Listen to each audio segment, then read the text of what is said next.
y es cuando los macabeos, Matitiahu Hashmonai ya había muerto en este momento, él era un hombre ya mayor, y entonces el liderazgo de la guerra, desde 2 años antes, había quedado en su hijo mayor, Yehudá Amacabi, o Judas el Martillo, decían, o Judas Macabeo, Yehudá Amacabi.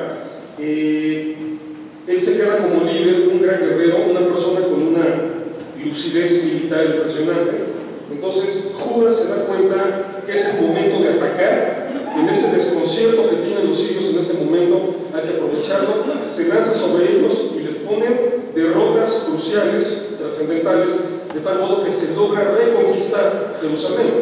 Entonces, obviamente se recupera el templo, se quita la estatua de Zeus, que Antíoco había puesto allí, se quita todo lo que era, que se consideraba que contaminaba desde la perspectiva judía, y se renueva todo lo que hay adentro para volverlo a dedicar al culto al Dios de Israel.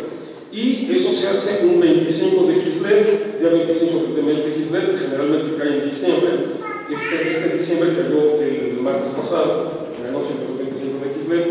Y entonces esa es la fecha cuando seguimos conmemorando ese momento en que el templo fue recuperado y se volvió a dedicar al culto del Dios de Israel. ¿Por qué lo hacemos de esta manera con la cuestión de las 9 velitas? Porque según la tradición judía, en el momento en que Judas Macabeo recupera el templo, resulta que para el encendido de la menorá, el candelabro, con el que se iluminaba el interior del templo, solamente encuentran escondida una ánfora de aceite. Los sirios, antes de desalojar ahí, habían destruido todo. Entonces no había aceite, solamente una ánfora. Y esa ánfora solamente iba a proveer aceite para un día. Entonces se necesitaban 8 días para fabricar más aceite adecuado para el uso en el templo, es decir, el aceite santo.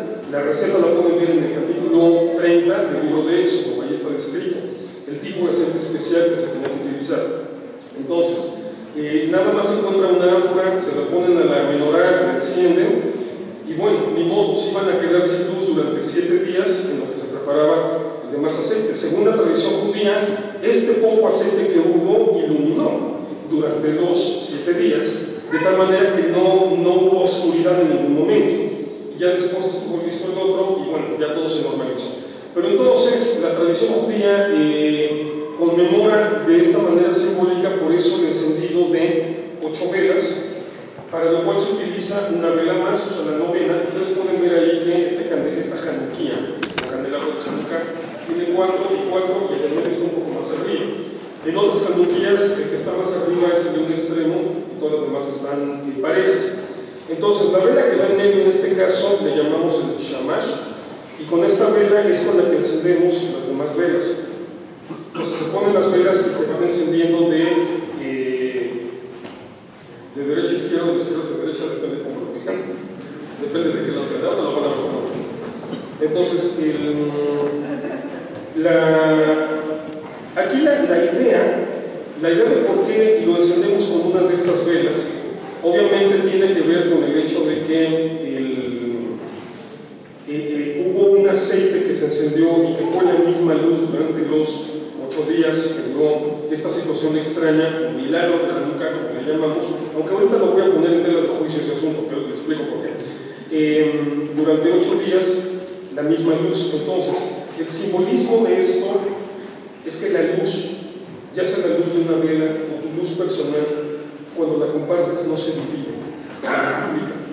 Es un fenómeno que sucede característico de la luz. Es decir, si tú tienes una vela y vas encendiendo más velas, la vela, la luz, la llamita de tu vela queda intacta, al final es igual, pero se multiplican todas esas velas. Entonces, este es el simbolismo. La verdadera luz no se divide, se multiplica. El milagro no fue lo del aceite, el milagro fue que Israel, sin oportunidad real, derrotó a sus enemigos. Lo del aceite fue algo muy especial que permitió ser consciente del milagro. Es decir, en un momento tan oscuro de la historia del pueblo judío, y ahorita explico por qué fue la primera vez que realmente se intentó exterminar al pueblo judío o al judaísmo, en un momento tan oscuro donde se tuvo que llegar otra vez al extremo que nunca se quiere llegar, pero ni modo, fue el de la guerra, de tener que tomar las armas y otra vez irte a dar en la torre contra un enemigo que no te va a tener piedad. En un momento tan oscuro, ese detalle del aceite, de las luces, le recordó al pueblo de Israel que Dios nunca lo había abandonado, que siempre había estado allí la presencia de Dios. El verdadero milagro fue derrotar a un enemigo infinitamente más poderoso, pero lo significativo fue ese detalle. En ese momento en que estás tan extasiado por la victoria, que estás eufórico por haber derrotado, por haber reconquistado, por haber recuperado, en ese momento que te sientes tan fuerte, tan omnipotente, porque derrotaste a tu enemigo, ese es el peor momento, porque es el momento en que se te puede olvidar que le tienes que dar gracias a Dios. Y de repente un detalle aparentemente tan trivial, o sea, bueno, sí, en esa época si me hubieras dado a escoger milagros, oye, que se hubiera muerto Antíoco Epífanes de bebé, para que no hubiera pasado todo eso. Eso hubiera sido mejor como milagro. Pero no, o sea, Dios simple y sencillamente deja correr la historia, deja que el ser humano haga lo que tiene, o lo que quiere, o lo que puede hacer, bien o mal, nos deja hacer, pero en el momento crítico, de una manera muy significativa, le recuerda a su pueblo: siempre estuve contigo, nunca te abandoné. Y por eso estás logrando lo que era imposible lograr. Y por eso se establece la festividad de esta manera, por medio del encendido de luces, recordar que en esos momentos de angustia, grandes milagros se hicieron allí.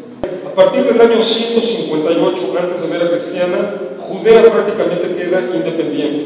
Entonces, entre el año 158 y el año 63 antes de la era cristiana, que es cuando Roma ocupa Jerusalén, Judea es efectivamente independiente. Fue el último periodo de independencia que tuvo ese territorio en la historia hasta 1948. Pero entonces sí hay ese momento de independencia completa, no nada más independencia, ya con los descendientes de los macabeos del trono, los asmoneos. De hecho, esa va a ser la época en la antigüedad en la que Judea llegó a ser más fuerte que nunca.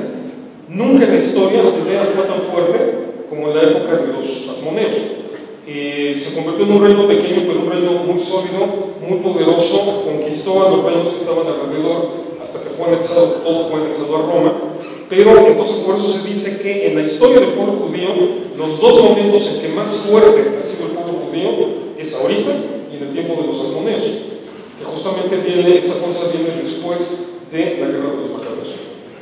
Es una fiesta muy compleja, porque como pueden ustedes darse cuenta, surge de una problemática social muy interesante, de la que se habla poco. O sea, normalmente nos cuentan que los sirios quisieron destruirnos. Aquí el objetivo era interesante. Los sirios no querían matar a la gente. Antíoco Epífanes no tenía el plan de matar a la gente. Quería destruir la cultura judía. Quería destruir la religión judía. Es decir, fue la primera vez que la idea concreta fue hacer desaparecer la cultura judía. Entonces, representa un triunfo no nada más militar, representa un triunfo del espíritu, un triunfo abstracto, un triunfo interno sobre toda la moda, todo lo que se te quiere imponer, la modernidad, que en ese momento lo griego era lo moderno.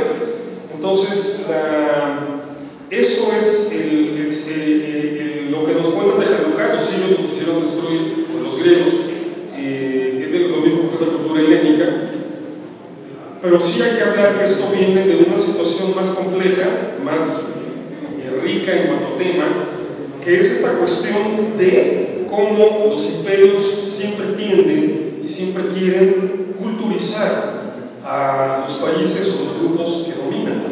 El que domina siempre quiere imponer su modo de ver la vida sobre el que es dominado.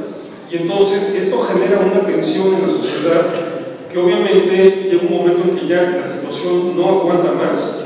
Un factor es el detonante y empieza la violencia.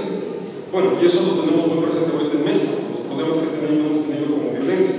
Entonces, voy a terminar con una reflexión que me encantó, que la planteó el rabino, plantearon tanto el rabino